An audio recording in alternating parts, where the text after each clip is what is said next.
اللهم صل على محمد وآل محمد۔ بسم اللہ الرحمن الرحیم۔ ناظرین محترم، السلام علیکم ورحمۃ اللہ وبرکاتہ۔ آج میں آپ کی خدمت میں امام محمد تقی الجواد علیہ الصلاۃ والسلام کی زندگی کے ایک اہم واقعے اور ایک اہم نقطے کی طرف اشارہ کرنا چاہتا ہوں، اور وہ پوائنٹ یہ ہے کہ امام جواد علیہ السلام کی شادی مامون عباسی کی بیٹی کے ساتھ ہوتی ہے۔ یہاں پر کچھ سوالات اور اس ٹاپک سے ریلیٹڈ کچھ شبہات ہیں جس کا جواب دینے کی کوشش کروں گا۔ سب سے پہلا سوال یہ کہ مامون عباسی نے کیوں اور کب اپنی بیٹی کی شادی جناب امام جواد کے ساتھ کی ہے؟ اس میں تاریخ میں بہت زیادہ اختلاف ہے کہ کب امام جواد کے ساتھ ام فضل جو مامون کی بیٹی تھی اس کی شادی ہوئی ہے۔ کچھ مورخین نے یہ ذکر کیا ہے کہ جس وقت امام رضا علیہ الصلاۃ والسلام بقید حیات تھے اور امام جواد ان سے ملنے کے لیے خراسان تشریف لائے تھے، اس وقت مامون نے اپنی بیٹی کی شادی جناب امام جواد کے ساتھ کر دیا تھا۔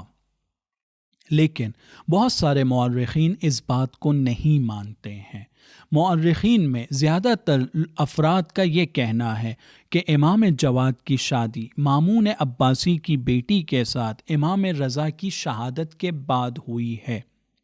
دوسرا سوال، کیوں یہ شادی ہوئی ہے؟ یہ سوال کے لیے مختلف جوابات دیے گئے ہیں۔ ایک جواب یہ دیا گیا ہے کہ مامون عباسی امام جواد علیہ السلام کی شخصیت، خاص طور پر ان کی علمی صلاحیت سے بہت زیادہ متاثر تھا، بہت زیادہ امپریس تھا،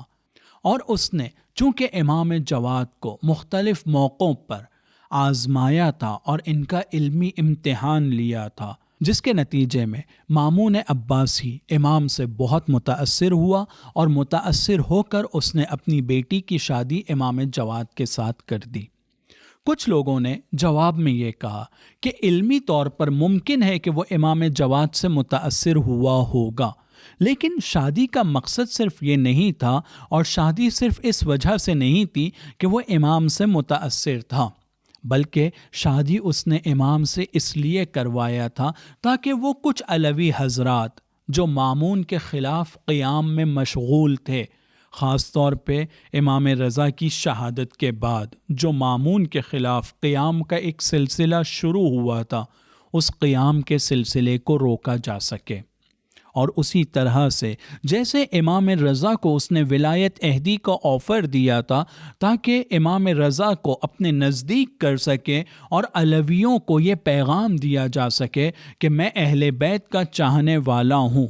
ویسے ہی امام جواد علیہ السلام کو اپنی بیٹی دینے کے ذریعے سے وہ یہ پیغام دینا چاہ رہا تھا کہ میں اہل بیت کے گھرانے سے محبت کرنے والا ہوں، اور اس کے ذریعے سے علویوں کے قیام کو کمزور یا کسی حد تک کے ختم کیا جا سکے۔ کچھ مورخین نے شادی کی وجوہات میں سے ایک اہم وجہ اس کو بتایا ہے کہ وہ یہ چاہتا تھا کہ امام علیہ السلام پر کڑی نگرانی اور ان کی نظارت کی جا سکے۔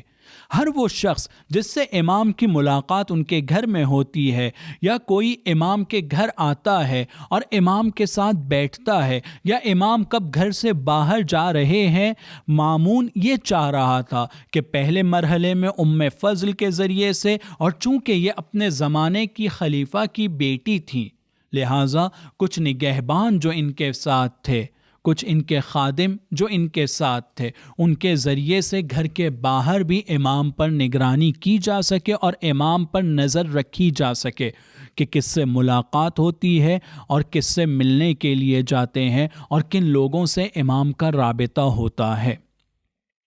یہ کچھ وجوہات ہیں جو بیان کی گئی ہیں تاریخ میں کہ جن کی وجہ سے مامون نے امام علیہ السلام کے ساتھ اپنی بیٹی کی شادی کروایا تھا۔ تاریخ میں اکثر مورخین کا یہ کہنا ہے، وہ مورخین حضرات بھی جو یہ کہتے ہیں کہ شادی امام رضا علیہ السلام کے زمانے میں ہوئی تھی، یا وہ مورخین بھی جو یہ کہتے ہیں کہ امام رضا کی شہادت کے فوراً بعد شادی کروایا ہے مامون نے، دونوں کا اس بات پر اتفاق ہے کہ رخصتی امام جواد علیہ السلام کی سن 215 ہجری میں ہوئی ہے۔ اگر ان کی شادی 203 ہجری میں یا ایک روایت کے مطابق 204 میں بھی ہوئی ہے یا 205 میں بھی کچھ مورخین نے ذکر کیا ہے، تو عقد کے بارے میں مورخین میں اس طرح کا اختلاف پایا جاتا ہے، لیکن رخصتی کے لیے بالاتفاق مورخین یہ کہتے ہیں کہ 215 ہجری قمری میں امام جواد علیہ السلام کی ام فضل کے ساتھ رخصتی ہوئی ہے۔ ناظرین محترم، یہاں ایک نقطے کی طرف توجہ دلانا چاہتا ہوں۔ جس وقت مامون نے یہ فیصلہ کیا کہ میں اپنی بیٹی کی شادی امام محمد جواد کے ساتھ کرواؤں گا، تو یہ فیصلہ خود مامون کے لیے بھی بہت آسان نہیں تھا۔ بنی عباس کے جو بزرگ امراء اس زمانے میں پائے جاتے تھے، ان میں سے اکثر لوگوں نے اس کی مخالفت کیا تھا۔ کچھ لوگ یہ کہتے تھے، یہ 9 سال کا بچہ، اس کے ساتھ اپنی بچی کی شادی کروانا چاہتے ہو؟ کچھ لوگوں نے یہ کہا کہ اگر تم اس کے ساتھ اپنی بیٹی کی شادی کرواؤ گے تو اس بات کا احتمال اور چانس بہت زیادہ ہے کہ خلافت کی باغ ڈور بنی عباس کے ہاتھ سے نکل کر ابو طالب اور علی کی اولاد میں چلی جائے گی، اور انہوں نے اس بات کے ذریعے سے مامون کو اپنے فیصلے سے پلٹنے کی درخواست کی۔ لیکن مامون چونکہ بہت زیادہ ہوشیار اور بہت زیادہ چالاک تھا، وہ امام جواد کی شخصیت کو لے کر مطمئن تھا۔ اس نے اپنے تمام معترضین کو اور ان لوگوں کو جو مامون پر اعتراض کر رہے تھے، ان کو ایک آفر دیا، اگر تم یہ چاہتے ہو کہ امام جواد کو آزماؤ تو میں اس بات کے لیے تیار ہوں کہ اس کو تم آزماؤ۔ اگر تمہارے آزمانے کے نتیجے میں اور امتحان کے نتیجے میں وہ ناکام ہو جاتا ہے تو میں اپنے فیصلے سے پلٹنے کے لیے تیار ہوں، لیکن اگر اس نے اپنے آپ کو ثابت کیا اور اپنی صلاحیت کو تم لوگوں کے سامنے لا کر رکھ دیا تو پھر تم لوگوں کو میرے فیصلے کو ماننا ہوگا۔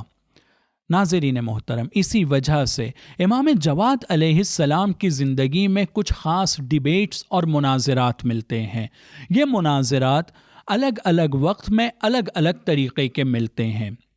میں خاص طور پہ اس مناظرے کی طرف آپ کی توجہ مبذول کرانا چاہتا ہوں جو امام جواد علیہ السلام کی شادی کے حوالے سے سب سے زیادہ مؤثر بیان کیا گیا ہے۔ اس کو تاریخ میں 2 انداز میں اور 2 موقعوں پر لکھا گیا ہے۔ کچھ لوگ یہ کہتے ہیں کہ پہلے شادی سے پہلے امام جواد علیہ السلام مامون کے دربار میں بیٹھے ہوئے تھے، اور یحییٰ ابن اقسم کہ جس کو مامون نے اپنے دربار میں اس وقت اس بات کے لیے بلایا تھا تاکہ امام جواد کو کسی طریقے سے شرمندہ اور ان کی کسی طرح سے توہین کی جا سکے۔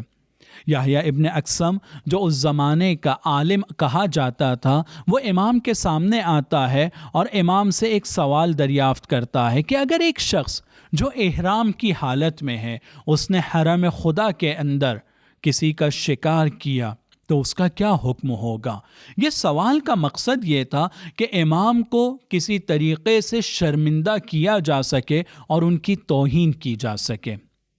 جیسے ہی یحییٰ ابن اقسم نے یہ سوال پوچھا تو امام نے اس میں 22 کے قریب میں شق نکالی کہ وہ شخص جس نے احرام کیا ہے، کس جانور کا کیا ہے، کس وقت کیا ہے، الگ الگ شقوں کو بیان کیا، اور ان شقوں کو بیان کرنے کے بعد کہا اب تم مجھ سے یہ کہو کہ تم کس شق کا جواب مجھ سے چاہتے ہو۔ جیسے ہی مامون اور بنی عباس کے امراء، یہاں تک کہ یحییٰ ابن اقسم نے ایک 9 سال کے نوجوان کی کہ جن کو وہ ایک نوجوان اور ایک بچہ سمجھ رہے تھے، اس کی علمی استعداد کو اس طرح سے دیکھا تو سب کے سب مبہوت رہ گئے، سب متعجب ہو گئے، اور سب نے بے ساختہ اس بات کا اعتراف کیا کہ یہ بہت قابل اور بہت فقیہ اور بہت بڑا عالم انسان ہے۔ اس کے بعد مامون متاثر ہوتا ہے اور مورخین نے ذکر کیا کہ اس کے نتیجے میں مامون نے اپنی بیٹی کی شادی امام جواد کے ساتھ کی تھی۔ لیکن کچھ مورخین یہ کہتے ہیں کہ جس وقت مامون فیصلہ لے چکا تھا اپنی بیٹی کی شادی کا، اس کے بعد یہ مناظرہ منعقد ہوا ہے۔ ایسے تقریباً 9 مناظرے امام جواد کے ملتے ہیں۔ ان مناظرات میں وہ مشہور مناظرہ اور امام کا وہ مشہور بیان بھی شامل ہے جو اس زمانے کے قاضی القضات کے ساتھ ہوا تھا، جس کا نام احمد بن ابی داود تھا۔ اور اس مناظرے میں امام نے چور کے ہاتھ کاٹنے کے لیے جو اسلام کا احکام میں پایا جاتا ہے اس کی حد کو بیان کیا تھا، کیونکہ اس زمانے میں کچھ لوگ یہ کہہ رہے تھے کہ چور کے ہاتھ کلائی سے کاٹنا چاہیے، کچھ کہہ رہے تھے کوہنی سے کاٹنا چاہیے، کچھ نے ذکر کیا شانے سے کاٹنا چاہیے۔ اور پھر اس زمانے کے خلیفہ نے کہ جو معتصم نام کا تھا، اس نے امام سے دریافت کیا۔ پہلے تو امام نے کہا کہ میں اس کا جواب نہیں دوں گا، مجھے معذور رکھو اس جواب سے، لیکن جب بہت اصرار کیا تو امام نے قرآن کی ایک آیت کے ذریعے سے استنباط کرتے ہوئے اور جواب دیتے ہوئے کہا کہ صرف اس کی انگلیوں کو کاٹا جائے گا۔ کہا جاتا ہے کہ قاضی القضات کو جب یہ والا جواب پتہ چلا تو نتیجے میں اس کے دل میں امام جواد کے لیے حسد پیدا ہوا اور وہ بار بار معتصم کے کان امام جواد کی مخالفت میں بھرنے لگا اور نتیجے میں امام جواد کو شہید کیا گیا۔ عزیزان گرامی، امام جواد علیہ السلام کے مناظرے مختلف موضوعات اور ٹاپکس پر تھے۔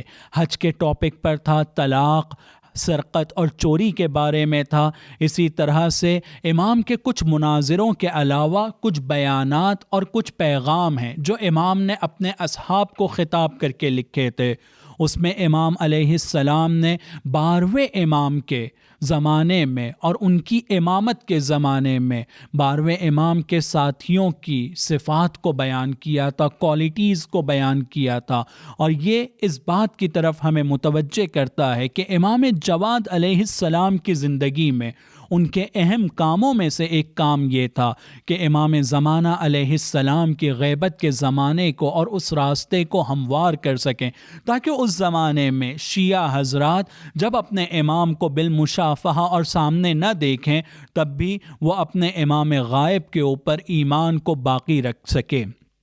اسی طرح سے امام جواد علیہ السلام کے وہ بیانات اور مناظرے بھی ملتے ہیں جس میں شیخین، پہلے اور دوسرے خلیفہ جو رسول کے بعد تھے، ان کے بارے میں کچھ لوگ صفات کو بیان کر رہے تھے، ان کی کچھ خاص تعریفیں ذکر کی جا رہی تھیں اور امام نے ان کے ساتھ ڈیبیٹ کیا تھا۔ اسی طرح سے امام کے وہ مناظرے بھی اور وہ بیانات بھی پائے جاتے ہیں جس میں امام نے خدا کی توحید اور خدا کے صفات کی طرف اشارہ کیا ہے۔ جس طرح سے امام کے مناظرے مامون کے دربار میں موجود علماء کے ساتھ ہوتے تھے، جس میں یحییٰ ابن اقسم کا میں نے نام لیا اور احمد بن ابی داود کا تذکرہ بھی کیا، لیکن وہ پیغامات اور وہ بیانات کہ جو امام نے 12ویں امام کے سلسلے میں یا خدا کی صفات کے سلسلے میں کیے ہیں، یہ امام کے کچھ اصحاب کو انہوں نے خطاب کیا تھا۔ ان اصحاب میں عبداللہ ابن موسیٰ علیہ السلام کا نام، اسی طرح سے ابو ہاشم جعفری اور شاہ عبد العظیم حسنی کا تذکرہ ملتا ہے کہ جن کے ساتھ امام کا جو رابطہ تھا، امام اپنی طرف سے علمی بیانات کے ذریعے سے ان کو نوازتے تھے اور ان کی صلاحیت اور استعداد کو بڑھاتے ہوئے شیعوں تک کے اپنے پیغام اور معارف کو پہنچا رہے تھے۔ ناظرین محترم، یہ تمام مناظرے، امام کے پیغامات اور امام کی طرف سے جو میسیجز اور ان کے جو مکتوب بیانات تھے، یہ تمام چیزوں کو ذکر کرنے کا ایک مقصد تھا کہ اس زمانے میں کہ جب مامون کی یہ سیاست تھی کہ امام پر کڑی نظر رکھی جا سکے اور امام کو کہیں پر کسی طرح سے رسوا اور ان کی توہین کی جا سکے، امام علیہ السلام نے اس سخت ماحول میں بھی اپنی امامت کو ثابت کرنے کے ساتھ اپنی امامت کی ذمہ داری کو انجام دینے کے ساتھ ساتھ میں اس بات کی بھی کوشش کیا تھا کہ اپنے چاہنے والوں کے ساتھ رابطہ برقرار رکھوں، اور وہ ٹاپکس کہ جس میں عالم اسلام کے بہت سارے علماء منحرف ہو چکے تھے، جہاں پر وہ قرآن اور اہل بیت کی بتائی ہوئی تعلیم کے مطابق عمل نہیں کر رہے تھے، فتوے نہیں دے رہے تھے، احکام بیان نہیں کر رہے تھے، امام نے ان تمام چیزوں کو روکنے کی کوشش کی ہے، چاہے وہ مامون کا دربار ہو یا چاہے وہ اپنے اصحاب کے ساتھ امام کا رابطہ ہو۔ لہٰذا عزیزان گرامی، امام نے اپنے زمانے میں پچھلے گزشتہ تمام اماموں کی طرح 3 کاموں کو انجام دیا ہے۔ اسلام کو بچایا اور اس کو پھیلانے کی کوشش کی ہے، اپنے اصحاب کی جان کی حفاظت اور ان کے ساتھ اپنے رابطے کو مضبوط برقرار کرنے کی کوشش کی ہے، اور تیسرے کام کو جو امام نے کیا ہے کہ اپنے وقت کے ظالم بادشاہ کو اس طرف متوجہ کیا ہے کہ علمی اعتبار سے، تقوی، پرہیزگاری اور قابلیت کے اعتبار سے خلافت ہمارا حق ہے۔ لہٰذا ہم دیکھتے ہیں کہ اس زمانے کا ظالم خلیفہ امام کی علمی صلاحیت اور امام کی اپنی ذمہ داریوں کو انجام دینے والے مراحل کی طرف متوجہ ہوتے ہوئے ہمارے اور آپ کے امام کو صرف 25 سال کی عمر میں شہید کر دیتا ہے۔ عزیزو، امام کا 25 سال میں شہید ہونا اس بات کی طرف ہمیں متوجہ کرتا ہے کہ امام صرف اور صرف علمی صلاحیت اور علمی کام انجام نہیں دے رہے تھے،